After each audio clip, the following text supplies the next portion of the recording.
Hello guys, this is Shreyas And this is Soham. and today we will be sorting the Game of Thrones characters into Hogwarts houses.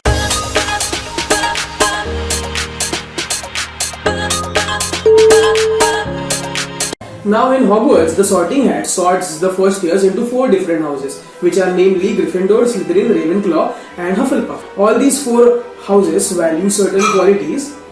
Gryffindor, for example, values qualities like bravery, chivalry, nerve and courage. The mascot of this house is a lion. This is where generally all the good guys land up. Slytherin, on the other hand, values qualities like ambition, resourcefulness, cunningness and leadership. Its mascot is a serpent, and we have shown that all the bad guys generally land up here. Ravenclaw is generally shown as the house for the smart people because students having qualities like intelligence, wit end up being there, and their mascot is an eagle. Whereas in Hufflepuff, we see students who value Food. well, definitely not food. To be honest, they do value hard work, justice, loyalty, and patience. And their mascot is a badger. Now that we know all the 4 houses, we would be diving straight into it. Mayank here would be presenting us with a random sequence of all the characters, and me and Shreyas, based on our knowledge of their character development, we would be attempting to sort them into various houses. We generally end up agreeing on many things. Let's see how it goes. The first character is Lord of the Seven Kingdoms, Robert Baratheon. Okay, you go for it. Yep. Slytherin. That is very interesting. Yeah, exactly. Like I never expected to have such a diverse opinion. opinion on two. Yeah. So go ahead and tell us, Soham, why do you think he should be in Slytherin? Okay, watch me. The first piece of information that we know about Robert in the series is that he has led a powerful rebellion against the king and overthrown the Mad King.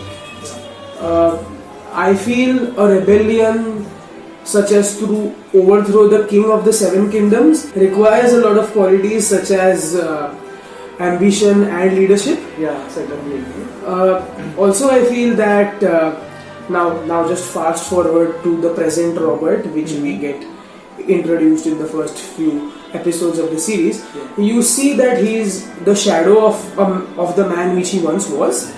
He's gone into self-loathing and is just living a life full of being a drunkard. So I want to say that the entire story and the entire plot of him and Lyanna Stark and कौन सा Targaryen था वो? Rhaegar Targaryen. In the present, if you see and throughout the series, I see shades of Severus Snape somewhere in that story with Robert Baratheon. Actually, Kind we see him just we see him just there.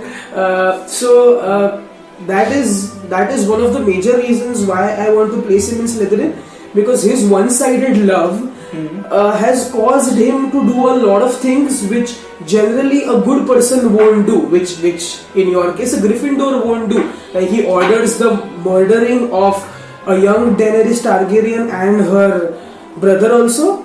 That is one thing which a Gryffindor wouldn't do. And in his love, he ends up killing a lot of people. Also, if you now rewind to the time when he was young and Cersei describes him when he's about to marry him as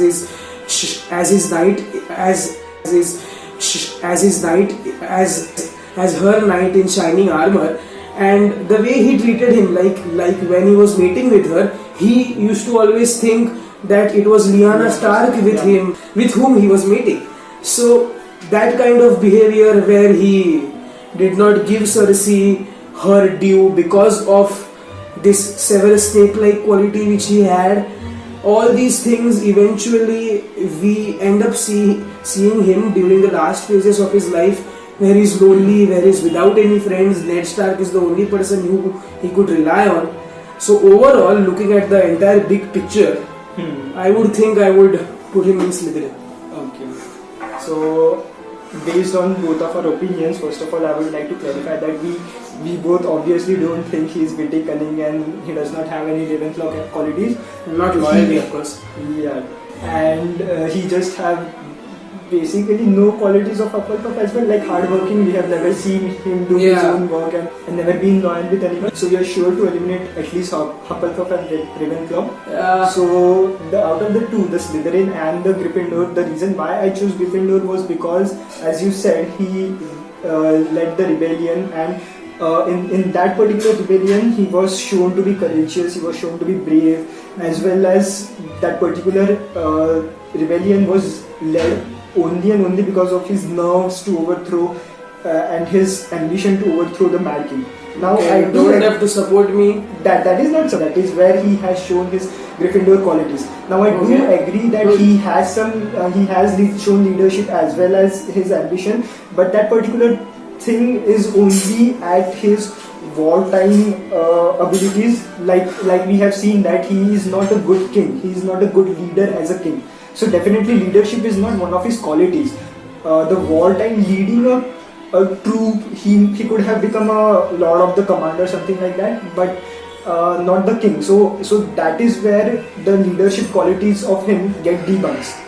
Okay, interesting. Yeah, and I do like to mention the point of you being comparing him to Severus Snape and saying that he has ordered the assassination of Danny, and he has done that. He has done the assassination of Danny. So later on, we still see him. Like, I would like to compare him at this point to Wormtail, who most definitely was a Gryffindor.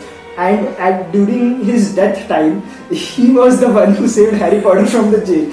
And if you remember correctly, at the death time of Robert Baratheon, he most certainly said to Ned that his decision of assassinating Daenerys Targaryen was a wrong one, and he should have trusted him more and should have changed when he had the time to. So looking at that particular picture, now looking at him, he did have two faces. Like, he wasn't a good person to Cersei and all, but he was all the more a very good person when he was at Winterfell and he was with Ned Stark. So those kind of dual personalities, so he is not entirely bad. So that's what, and because he had those skills to in the beginning, which he showed, like to be courageous and to actually start a rebellion against Mad King, that definitely needs some nerve. So based on all those pre-time qualities of him, I put him in Gryffindor. Same as what it happened with Wormtail, the way he was in Gryffindor before he joined Voldemort. Okay, cool.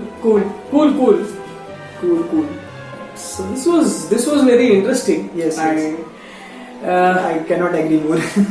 Yeah, we would also like to know your opinion on that. So please, since our opinion has been so valid, it would be a good change to know what people think about. And also you could validate my opinion. So this is pretty good. That is. Thank you so much for watching, guys. Hope you enjoyed it. Please do like, share, and subscribe. Ting. Also, if you want to know more about the channel, we post a blog with every video we release. Alright? So the link to the blog as well as to our Instagram page is in the description below. Do check it out.